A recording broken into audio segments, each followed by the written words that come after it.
যোৱাকালি টিয়কত ৩৭ নং ৰাষ্ট্ৰীয় ঘাইপথত মেলেং মেটলিত দিন দুপৰতে শিৱসাগৰ জিলা আমগুৰিৰ হনুমান হাৰ্ডৱেৰ এণ্ড ইলেক্ট্ৰিকেলছৰ ২ কৰ্মচাৰী ৰামেশ্বৰ মাহাতো আৰু চালক পাৰ্থপতি বৰগোহাঁই দুপৰীয়াৰ ভাগত যোৰহাটৰ পৰা নিজা বলেৰ' পিকআপ বাহনেৰে দোকানৰ সামগ্ৰী নিবলৈ বুলি আহিছিল। তেনে সময়তে S03M5196 নম্বৰ এখন ইণ্ডিগো বাহনত অহা ৩ দুৰ্বৃত্তই নিজকে আৰক্ষী মানুহ বুলি কৈ গাড়ী ৰখাবলৈ সংকেত দিয়ে আৰু গাড়ীত ড্ৰাগছ আছে বুলি ধমকি তালাচী চলোৱাৰ চলেৰে ২ লাখ টকালৈ উধাও হৈছিল। পৰৱৰ্তী সময়ত ভুক্তভোগী স্থানীয় লাদৈগড় আৰক্ষী চকীত এখন এজাহাৰ দাখিল কৰে। ইতিমধ্যে আৰক্ষীৰ প্ৰাৰম্ভিক তদন্তত দেৰগাঁৱৰ পৰা ডকাইতি কাণ্ডত ব্যৱহাৰ কৰা গাড়ীসহ চালক সমীৰণ বৰা আৰু চেনিজানৰ পৰা আনজন ডকাইত লাটু বৰা কৰায়ত্ব কৰিবলৈ সক্ষম হয় লাদৈগড় আৰক্ষী।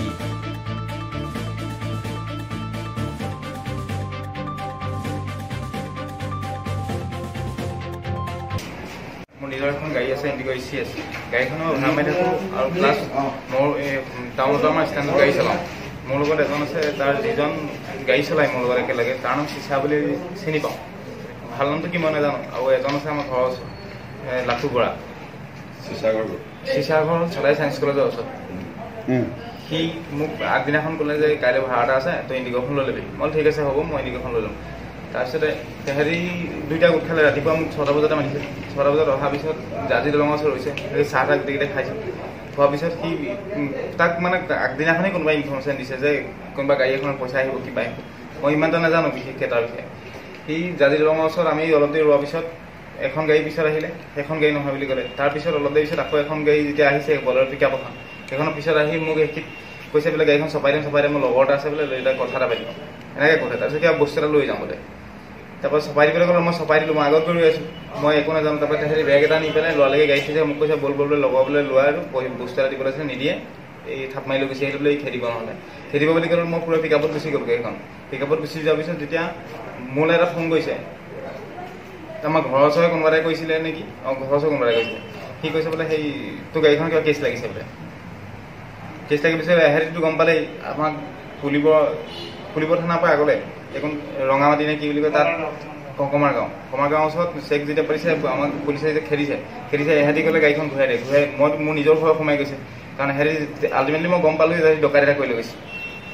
তেতিয়া কমাৰগাঁও থানাখন নোপোৱাৰ আগত চেকটো নোপোৱাৰ আগত যিটো ৰাস্তা সোমাই গৈছে সেইফালে সোমাই গৈ গোলাঘাটৰ এখন পুলিবৰ সেইখনত গাড়ীখন পাৰ্কিং কৰি হেৰি ক'লে বোলে এটা কাম কৰিবি তই বোলে গোলাঘাটৰ যিটো আমাৰ মেজিক ষ্টেণ্ডটোতে ৰবিগৈ, আমি তোক বোলে পইচা দি দিমগৈ।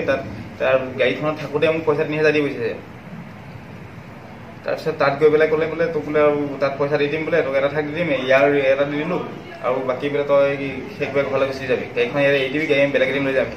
মই সেইমতে কথামতে গুচি গ'লোঁ। তাত গৈ ষ্টেণ্ডত ৰৈ আছোঁ, এটা মানুহ নাই তেহেঁতি। দুইটা হাততে ইটো হাততো পইচা আছে, সিটো হাততো পইচা আছে। মোৰ হাতত মুঠতে ৩,০০০ টকাহে আছিলে। তাৰপিছত মই যেনে তেনে আহি পেলাই দেৰগাঁও পালোঁহি। দেৰগাঁৱৰ পৰা তাতে দাদা এজন চিনাকি হৈ পেলাই ফোন চোন কৰি ঘৰলৈ, তাৰপৰা ঘৰৰ মানুহ মাতি পেলাই মই ইয়ালৈ আহিছোঁ ৰাতি। পইচা কিমান আছিলে? পইচা মই ইয়াতহে কোৱা শুনিছোঁ ২ লাখ টকা বুলি। কাৰ হাতত আছে? এই লাটু আৰু চিচা হাতত আছে। মোক দিছিলে, মই তেতিয়া ড্ৰাইভিং চিটত আছিলোঁ কাৰণে মই ক'লোঁ মোৰ এতিয়া থৈ দিয়াটো হাততে, মই পিছত লৈ দিম।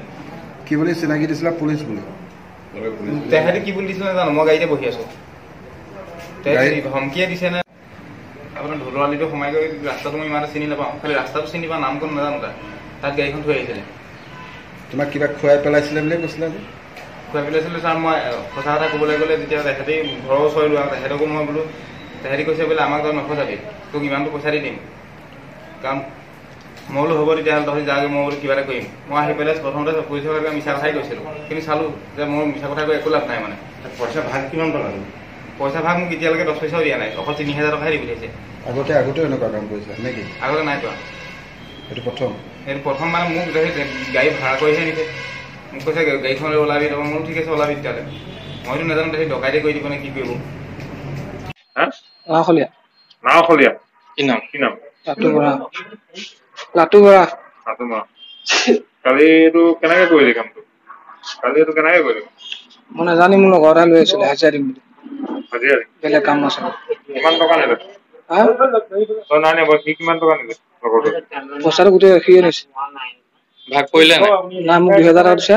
কিমান দিলে মোক 2000 দিছে আৰু আছে তাক 3000 দিছে এটা কোন কোন এইটো চিচা বুলি ক'লো এটা ইচ্ছা আকিলে নাযাওঁ তাক ইমান চিনি নাপায় নহয় তাক ছটা আছে আৰু কেটা আৰু সমীৰণ বুলি এটা আছে সমীৰণ এটো ক'ত তাৰ ঘৰ আছে কোৰ পৰা মানুহজন আহিছিল জানি কেনে গম পালি কি হ'ল চিচা বোলা কোনোবা ইনফৰমেশ্যন দি থাকে তাক ক'ৰ পৰা খেদি আহিলি তই খেদি অহা নাই ক'ব ঘটনাটো কচোন কি বুলি নহয় সেইখনতে এখন আপোনাৰ হেৰি আছে ছটা এখন নোপোৱা আগত তাৰপৰা সি ক'লে বোলে লগৰ এটা আছে বোলে পইচা দিয়া নাই বোলে তাত বোলে সেই বলি এখনৰ পইচা আনে বোলে তাৰ বোলে পইচা লৈ থাকিবলৈ গৈছে ক'লে সি গৈ পইচা লৈ থলে তাৰপৰা সি ক'লে বল তাৰপৰা সি ক'লে পলা বোলে পুলিচ আহিলে পিছত কাজিয়া কৰিছিল লৈ আহিব এবাৰ ক'লে তাৰপৰা গুচি গ'লো মানে হাজিৰা দি লৈ পইচা নিবলৈ ডকাইত কৰিম বুলি কোৱা নাই সিহঁতি আগত কামটোতো ডকাইতে কৰিছে